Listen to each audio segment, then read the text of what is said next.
कहानी के शुरू में सातू दरख्त के ऊपर चढ़ा हुआ होता है कि अचानक से पीछे से एक अजीब सी रोशनी आती है और वो उसे देखने के चक्करों में ज़मीन पे गिर जाता है। जब वो उसके पास जाके देखता है तो वहाँ से एक बच्ची और उसके साथ उसके ग्रैंडपा निकलते हैं। लड़की का नाम हिमे होता है। वो उससे पूछती है कि क्या तुम मेरे दोस्त बनोगे, और उन दोनों के दरमियान में दोस्ती हो जाती है।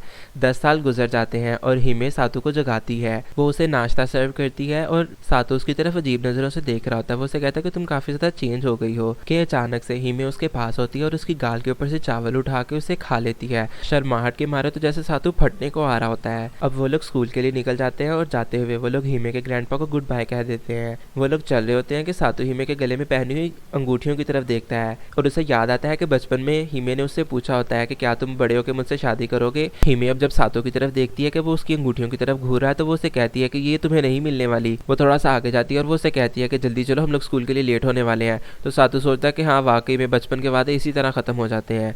अब वो लोग स्कूल चले जाते हैं और हिमे अपनी दोस्तों के साथ बातें कर रही होती है। सातू भी अपने दोस्तों के साथ होता है कि उसका एक दोस्त उसके साथ बहुत ज़्यादा नाराज़ होता है। वो कहता है कि हाँ, तुम्हारे पास तो गर्लफ्रेंड है, तुम्हें हम गरीबों का क्या एहसास हो। कि सातू हिमे का मैसेज देखता है और हिमे वहाँ से निकल जाती है। हिमे ने सातू को मिलने के लिए बुलाया होता है। अब स्कूल के बाद सातू हिमे से मिलने के लिए जाता है तो उसने एक बहुत खूबसूरत ड्रेस पहनी हुई होती है। वो उसे कहती है कि क्यों फिर मैंने तुम्हें चौंका दिया ना। तो सातू अपनी मासूमियत के चलते कहता है कि हाँ, वाकई में तुमने मुझे चौंका दिया। अब वो लोग साथ चलना शुरू कर देते हैं। हिमे सातू से पूछती है कि क्या तुम्हें याद है बचपन में एक बार हम लोग घूम गए थे, तो हम दोनों ने एक दूसरे का हाथ पकड़ लिया था और काफ़ी देर तक हम लोग एक साथ चलते रहे थे।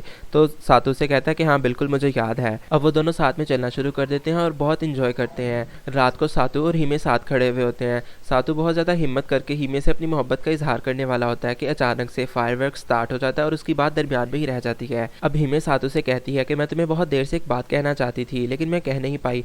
सातू की उम्मीदें फिर से आसमान को छूने लग पड़ती हैं, लेकिन हिमे कहती है कि मैं यहाँ से जा रही हूँ। जब सातू ये बात सुनता है तो उसका तो जैसे दिवालिया ही निकल जाता है। सातू से परेशानी से पूछता है कि आखिर तुम कब यहाँ से जा रही हो। तो हिमे उसे कहती है कि मैं कल ही यहाँ से जा रही हूँ। अब वो जब उसे उसके घर पे ड्रॉप करने वाला होता है तो तब भी वो उससे अपनी मोहब्बत का इजहार करने की कोशिश करता है, लेकिन हिमे तब भी उसकी बात सुने बगैर ही घर के अंदर चली जाती है। रात को सातू कमरे में लेटा हुआ सोच रहा होता है कि आखिर मैं हिमे के बारे में जानता ही क्या हूँ, सिर्फ ये कि वो अपने ग्रैंडपा के साथ रहती है। अचानक से वो दोबारा उसी गोल्डन लाइट को फील करता है। जब वो अपनी टेरेस में जाकर देखता है तो उसे बचपन की मेमोरीज याद आ जाती हैं। वो भागकर वहाँ पे जाता है। हिमे जाने वाली होती है। वो उसे चिल्लाकर रोकता है, लेकिन हिमे उसे कहती है कि तुम्हें अब समझ आ जानी चाहिए कि मैं इस दुनिया से नहीं हूँ, मैं अपनी दुनिया में वापस जा रही हूँ और मैं बहुत जल्द शादी करने वाली हूँ। और हिमे अपनी आंखों में आंसू सजाए हुए वहाँ से चली जाती है। अब सातू बेचारा सोचता है कि उसने यहाँ तक आने की मेहनत इसलिए नहीं की थी कि वो हिमे को यहाँ से जाने दे। वो इरादा करता है और वो भी उस गोल्डन लाइट के अंदर चला जाता है। हिमे की शादी हो रही होती है। जब वो वहाँ पे पहुँचता है वो उसे आवाज़ देता है कि अचानक से पीछे से एक मॉन्स्टर उनके ऊपर अटैक कर देता है। हिमे के ग्रैंडपा जो कि इस दुनिया के अंदर सेज होते हैं,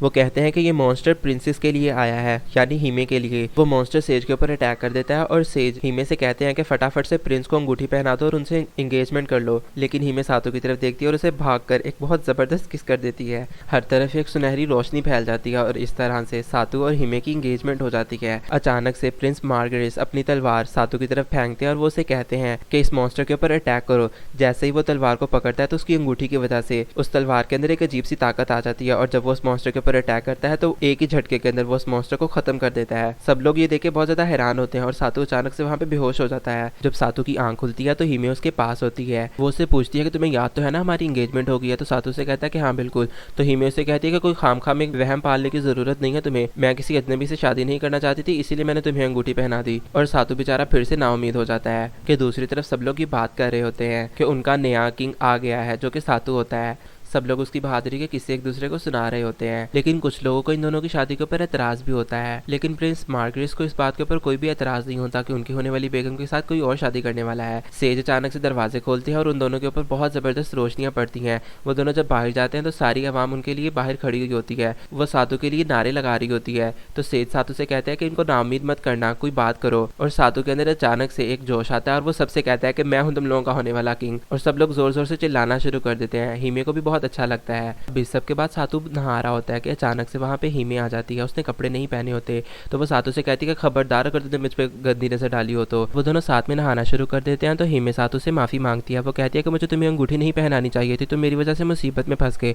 लेकिन सातू से कहता है कि नहीं, ये मैंने अपनी पसंद से पहनी है, मुझे किसी ने मजबूर तो नहीं किया था। तो हिमे उसे कहती है कि हाँ बिल्कुल, मैं समझ सकती हूँ कि तुम मुझे एज एन फ्रेंड बहुत पसंद करते हो, जैसे बचपन में सातू हिमे को बचाया करता था बुरे बच्चों से। और उनकी ये बातचीत भी बस इसी बात पे खत्म हो जाती है that we are just friend. अचानक से बेल को कोई बजा देता है और सातू खड़ा हो जाता है। हिमी उसे देख के एक जोरदार चीख मार देती है। महल के ऊपर नाइट ऑफ द एबिस का अटैक हो चुका होता है। सोल्जर्स दरवाजे को थाम के खड़े हुए होते हैं। वो सातू को देखते हैं तो उसे कहते हैं कि हमारी मदद करो, तुम ही हो जो हमें बचा सकते हो। सेज का भी यही मानना होता है। वो उसे एक हथियार पकड़ाते हैं और वो उसे कहते हैं कि तुम्हारी अंगूठी के अंदर एक ऐसी ताकत है जो तुम्हारे हाथ में पकड़े हुए किसी भी हथियार को जादुई बना सकते हैं। हिमी को इस बात के ऊपर एतराज होता है, लेकिन सेज कहते हैं कि उसने जब तक ये अंगूठी पहनी उसे कुछ भी नहीं हो सकता। सातू का हथियार वाकई में चमकना शुरू कर देता है। हिमी उसे एक जादुई किस देती है और वो उसे कहती है कि जाओ मेरी जान, जीत कर आना। सातू मॉन्स्टर्स को मार रहा होता है लेकिन अभी भी वो बहुत ताकतवर महसूस कर पा रहा होता है। तो सेज उसे बताते हैं कि ये हिमे की दी गई किसकी वजह से है। ये एक प्रिंसेस का काम है कि वो अपने किंग को ताकत दे। और सातू को समझ में आता है कि हिमे आखिर उसे किस क्यों करती है कि अचानक से पीछे से नाइट ऑफ एबिस नीचे उतरता है। सातू को उसे देखकर गुस्सा आता है और वो उसके ऊपर अटैक करने के लिए भागता है। सेज उसे रोकने की कोशिश भी करता है लेकिन सातू मुंह ही खा के गिरता है। फिर सेज सातू को भागने का कहते हैं और वो दोनों भागना शुरू कर देते हैं। भागते भागते सेज अपने मैजिक का इस्तेमाल करते हुए पत्थरों की एक दीवार खड़ी कर देते हैं ताकि मॉन्स्टर्स उन तक पहुंच ना सके। लेकिन जैसे ही वो लोग पीछे मुड़ के देखते हैं तो नाइट ऑफ एबिस पीछे ही खड़ा हुआ होता है। लेकिन अचानक से वहाँ पे मार्गरेस आ जाता है और वो उसके ऊपर एक कपड़ा डाल देता है और उसे आग लगा देता है। वो उन्हें बताता है कि महल के पीछे एक गाड़ी है जो उनका इंतजार कर रही है। वो लोग उसके अंदर बैठ के जाना शुरू कर देते हैं और हिमी बहुत ज्यादा परेशान होती है। और सेज उन्हें बताते हैं कि सातू अभी क्योंकि बहुत ज्यादा कमजोर है, इसीलिए उसे अपनी ताकत बढ़ाने के लिए बाकी की भी 4 अंगूठियों की जरूरत होगी। तो सातू पूछता है कि ये अंगूठियां तो शादी की अंगूठियां हैं। तो सेज उसे बताते हैं कि हाँ बिल्कुल, तुम्हें 4 और शादियां करनी होंगी। सेज इस खबर को सुनाने के बाद बहुत ज्यादा खुश होते हैं, लेकिन हेमी को यह बात सुन के ज्यादा अच्छा नहीं लगता। अब वो लोग एक होटल के अंदर पहुंचते हैं जहाँ पे सिर्फ और सिर्फ 2 ही कमरे होते हैं। और बात करने के बाद ये बात तय पाती है कि सातू और हेमी एक ही कमरे के अंदर रहेंगे। अब सेज उनको कहानी सुनाना शुरू कर देते हैं। वो उनको बताते हैं कि ये सब शुरू कैसे हुआ था। वो बताते हैं कि जब दुनिया बनी थी तो उसी के साथ बुराइयों ने भी जन्म लिया था। उनको खत्म करने के लिए रिंग मास्टर पैदा हुआ था जिसके पास 5 अंगूठियां थी। वो 5 अंगूठियां किसी डिफरेंट एलिमेंट को रिप्रेजेंट करती थी, जैसे कि आग, पानी, हवा वगैरह को। इन अंगूठियों को इस्तेमाल करते हुए उन्होंने एबिस को तो खत्म कर दिया, लेकिन जब उन्होंने शादियां की तो उन्होंने अपनी एक एक अंगूठी अपनी एक एक वाइफ को दे दी और वो अंगूठी नस्ल दर नस्ल आगे से आगे उस नस्ल की लड़कियों के पास जाती रही। अब सातू को, जो कि मौजूदा किंग रिंग है, उसे बाकी की भी 4 अंगूठियों को इकट्ठा करना होगा, शहजादियों से शादी करनी होगी और एबिस को खत्म करना होगा। रात में हेमी और सातू साथ होते हैं। सातू आवाज करता है तो हेमी उसकी शर्ट उतार के चेक करती है और उसकी कमर के ऊपर बहुत बुरे निशान होते हैं। वो कहती है कि सब मेरी गलती है और वो वहां से भाग जाती है।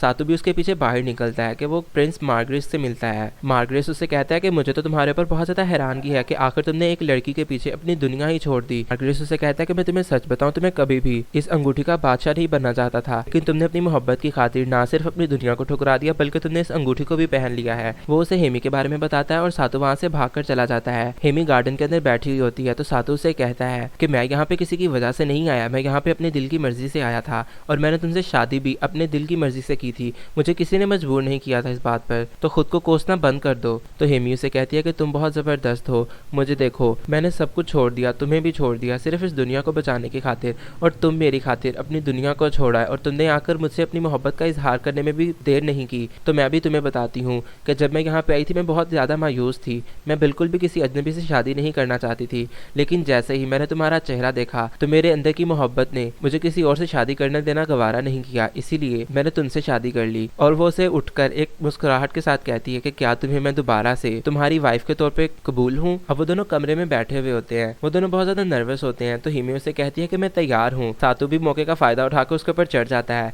लेकिन वो कुछ सोचता है और वो पीछे हट जाता है। वो कहता है कि मैंने 10 साल इस चीज के लिए इंतजार नहीं किए थे कि हम लोग वक्त के साथ जल्दबाजी कर दें, मैं इस सब को एंजॉय करना चाहता हूँ, मैं चाहता हूँ कि हम लोग कपल वाली फीलिंग्स को महसूस कर सकें, मैं ये सब इस तरह से नहीं करना चाहता। और हेमी उसके पास आकर उसे किस कर देती है। अब अगली सुबह वो लोग सेज से मिलते हैं तो सेज उनका मजाक उड़ाते हैं। वो कहते हैं कि तुम लोगों ने तो रात को कुछ भी नहीं किया। तो वो लोग सेज के ऊपर गुस्सा करते हैं और वो कहते हैं कि आप हमारे ऊपर नजर रखे हुए थे, ये तो बहुत बुरी बात है। कि मार्गरेस आकर उनको कपड़े देता है और वो बताते हैं कि अब हम लोग सातू की दूसरी वाइफ को तलाश करने के लिए निकलेंगे। सेज सातू को छेड़ने की कोशिश करते हैं, लेकिन हेमी को गुस्सा आ जाता है और वो कहती है कि मैं ही तुम्हारी असल वाइफ हूँ। और सातू भी उसे कहता है कि बिल्कुल मेरी पहली और आखिरी मोहब्बत तुम ही हो। अब वो लोग किंगडम ऑफ विंड के पास पहुंच जाते हैं जिसके इर्द गिर्द एक हवा की दीवार होती है। और सेज उन्हें बताते हैं कि जब 10 साल पहले मैं यहाँ पे आया था तो यहाँ पे ऐसी वैसी कोई दीवार नहीं थी, कि अचानक से वहाँ पे एक बियर आ जाता है। सातू उसके पास जाके खेलने की कोशिश करता है क्योंकि वो बिल्कुल भी मैजिकल नहीं होता, लेकिन वो डरावना भी होता है और खतरनाक भी। वो लोग भागना शुरू कर देते हैं कि अचानक से उनको एक गुफा मिल जाती है। वो लोग उसके अंदर चले जाते हैं और वो लोग बच जाते हैं। वो लोग वहाँ पे एल्फ से मिलते हैं और वो लोग उन्हें बताते हैं कि मैं अंगूठी का बादशाह हूँ और मैं तुम लोगों की प्रिंसेस प्रिंसेस से मिलने के लिए आया हूँ। लेकिन वो लोग उसे कहते हैं कि कोई फायदा नहीं, हमारी प्रिंसेस तुमसे शादी नहीं करेगी। वो लोग उसे रास्ता बता देते हैं और वो लोग महल के बाहर पहुंच जाते हैं। दरवाजा खुलता है और वो लोग जब अंदर जाते हैं तो प्रिंसेस वहाँ पे नहीं होती। प्रिंसेस कुर्सी के पीछे छुपी हुई होती है। वो लोग प्रिंसेस से बात करने की कोशिश करते हैं लेकिन प्रिंसेस डरी हुई होती है और वो उनसे पूछती है घबराते हुए कि क्या तुम लोग पहले से ही सब कुछ कर चुके हो। लेकिन सातो और हिमी शर्मा जाते हैं और वो कहते हैं कि नहीं नहीं, हमारे दरमियान में ऐसा कुछ भी नहीं हुआ। लेकिन प्रिंसेस नेफ्थेरिस कहती है कि मैं किसी को किस करने के बारे में सोच भी नहीं सकती और वो पर्दे के पीछे चली जाती है। सातो और हेमी वहाँ पे परेशान खड़े रह जाते हैं कि अचानक से वहाँ पे जेड आता है जो कि नेफ्थेरिस का भाई होता है। वो उसे बताता है कि मेरी बहन हमेशा से ऐसी ही है, वो आज तक इस किंगडम से बाहर भी नहीं गई। वो सातो को अगवा करवा लेता है और वो कहता है कि ये सिर्फ और सिर्फ सिक्योरिटी के लिए है। अब वो सातो से मिलने के लिए जेल में जाता है और वो उसे बताता है कि मेरी बहन बहुत नाजुक है, वो बहुत कोमल है, उसने आज तक सिर्फ मुझे से मोहब्बत की है, अपने भाई से। वो तुमसे कभी भी मोहब्बत नहीं करेगी। और वो सातो को जेल के अंदर छोड़ के वहाँ से चला जाता है। सातो को जेल के अंदर 3 दिन हो जाते हैं कि अचानक से वहाँ पे पेरिडोट आती है और वो सातो को सिड्यूस करके उससे गुलवाने की कोशिश करती है कि आखिर वो चाहता क्या है। तो वो बताता है कि मेरा इन रिंग्स को हासिल करने का और कोई मकसद नहीं है, मैं सिर्फ और सिर्फ अपनी मोहब्बत के साथ जिंदा रहना चाहता हूँ, सुकून के साथ। तो पेरिडोट उसे कहती है कि मैं तुम्हें एक अच्छा इंसान समझती हूँ और वो एक खुफिया दरवाजा खोल के उसे उसके अंदर ले जाती है। वो लोग महल के अंदर पहुंच जाते हैं जहाँ पर वो अंगूठियां मौजूद होती हैं। तो सातो उससे पूछता है कि ये तो प्रिंसेस के पास होनी चाहिए थी, यहाँ पे क्या कर रही है। कि अचानक से वो लोग प्रिंसेस की आहट सुनते हैं और प्रिंसेस अंदर आ जाती है। प्रिंसेस बहुत ही ज्यादा खूबसूरत होती है जिसको देख के सातो की आंखें खुली की खुली रह जाती हैं। प्रिंसेस वहाँ पे खड़ी होकर दुआएं मांगना शुरू कर देती है। तो सातो कहता है कि आखिर ये इन स्टैचूज को देख के प्रे क्यों कर रही है। तो पेरिडोट उसे बताती है कि उसके अपने असल पेरेंट्स की मूर्तियां हैं। नेफ्थेरिस को कोई आहट महसूस होती है और सातो उसे पागल बनाने की कोशिश करता है, लेकिन आखिरकार नेफ्थेरिस को पता चल जाता है कि सातो वहाँ पर है और वो अचानक से बेहोश हो जाती है। किसी और के आने की आहट को सुनकर पेरिडोट उसे कहती है कि शहजादी को उठाओ और यहाँ से चलो, और वो शहजादी को वहाँ से लेके निकल जाते हैं। दूसरी तरफ जेड को भी शहजादी की गुमशुदा होने की खबर मिल चुकी होती है और वो बहुत ज्यादा गुस्से में होता है। नेफ्थेरिस और सातो साथ में होते हैं। नेफ्थेरिस की जब आंख खुलती है तो वो सातो को अपने पास पाती है जिसे देख के वो बहुत ज्यादा घबरा जाती है। दूसरी तरफ जेड जब जेल को देखता है तो उसे बहुत ज्यादा गुस्सा आता है और उसे पता होता है कि ये सातो का ही काम होगा। वो इस बात के ऊपर अफसोस कर रहा होता है कि अचानक से वहाँ पे पेरिडोट आ जाती है और वो उसे कहती है कि तुम्हारी बहन अपनी मोहब्बत के साथ भाग गई है, तुम्हें इस बात को एक्सेप्ट करना होगा। जेड उसे कहता है कि नहीं, ऐसा कभी भी नहीं हो सकता, और वैसे भी वो अंगूठियां यहीं पर हैं, हमारा अभी तक कुछ भी नहीं बिगड़ा, और वो वहाँ से चला जाता है। दूसरी तरफ सातो ने अपने और नेफ्थेरिस के कपड़ों को सूखने के लिए डाला हुआ होता है और वो दोनों एक दूसरे के पास बैठे हुए होते हैं। तो सातो नेफ्थेरिस से पूछता है कि क्या मैं इतना डरावना हूँ। तो नेफ्थेरिस उसे कहती है कि हाँ बिल्कुल। उसे कहती है कि मुझे तो बताया गया है कि तुम एक बहुत डरावनी दुनिया से आए हो, वहाँ पे तो बड़े बड़े मॉन्स्टर्स होंगे। लेकिन सातो उसे कहता है कि नहीं नहीं, मैं जिस दुनिया से आया हूँ बहुत ज्यादा सुकून वाली है। नेफ्थेरिस ये सुनते ही बहुत ज्यादा एक्साइटेड हो जाती है और वो उसके पास आकर उससे पूछती है कि क्या वहाँ पे एल्फ्स हैं। तो सातो से कहता है कि नहीं, एल्फ्स तो नहीं है, लेकिन हाँ वहाँ पे और बहुत अच्छी अच्छी चीजें हैं। तो सातो उससे पूछता है कि क्या तुम आज तक कभी किसी दुनिया में नहीं गई, किसी और किंगडम में नहीं गई। तो नेफ्थेरिस उसे कहती है कि नहीं, मेरा भाई मेरे लिए हमेशा किताबें लाता था, मैं हमेशा उनको ही पढ़ती रही हूँ, मैं अपने किंगडम से कभी भी बाहर नहीं गई। मैं हमेशा से जाना चाहती थी लेकिन मैं अपने कमरे से बाहर कभी भी नहीं जा सकी, मैं इसके अलावा और कुछ भी नहीं कर सकी। तो सातो उसे कहता है कि मेरा भी कुछ ऐसा ही हाल है, मैं बहुत ज्यादा ताकतवर नहीं हूँ, मैं तो इस दुनिया में आया था सिर्फ इसलिए कि मैं अपनी मोहब्बत के साथ रह सकूँ, इसके अलावा मेरे पास और कुछ भी नहीं था। हाँ लेकिन अगर तुम चाहो तो मैं तुम्हें बाहर घुमाने के लिए लेके जा सकता हूँ। नेफ्थेरिस एक्साइटेड हो जाती है और वो उससे पूछती है कि क्या तुम वाकई में मुझे अपनी दुनिया में लेके जाओगे।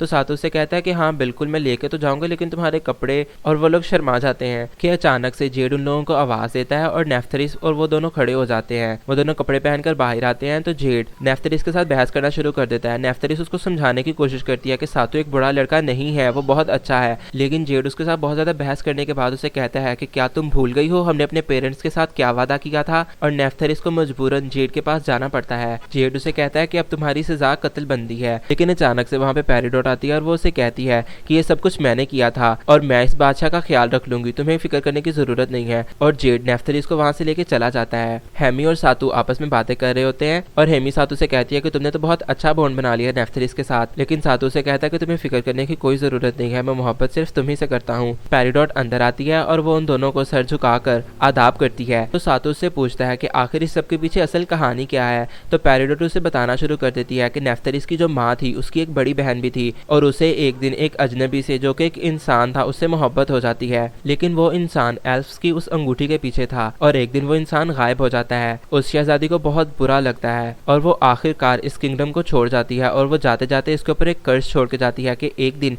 इस अंगूठी की ताकत खत्म हो जाएगी। लोगों के अंदर इस बात का खौफ बढ़ता जाता है और जब नेफ्थेरिस के माँ बाप शादी करते हैं तो यह खौफ इतना ज़्यादा बढ़ जाता है कि उन लोगों को अपनी जान देनी पड़ती है इस किंगडम को बचाने के लिए। और वो मरने से पहले नेफ्थरिस से वादा लेती हैं कि नेफ्थरिस तुम इस किंगडम के बाहर कभी भी नहीं जाओगी। हैमी को ये सब सुन के बहुत बुरा लग रहा होता है कि दूसरी तरफ नेफ्थरिस भी अपने कमरे के अंदर रो रही होती है और याद कर रही होती है कि उसकी मदर ने उससे किस तरह से प्रॉमिस लिया था और वो और उसके फादर स्टैचू बन गए थे। क्या सातों इन सब मुश्किलात के चलते हुए भी नेफ्थरिस का दिल जीत कर उससे शादी कर और बाकी शहजादियों से वो अंगूठियां ले पाएगा? जानने के लिए चैनल को सब्सक्राइब कर दें और वीडियो को लाइक कर दें।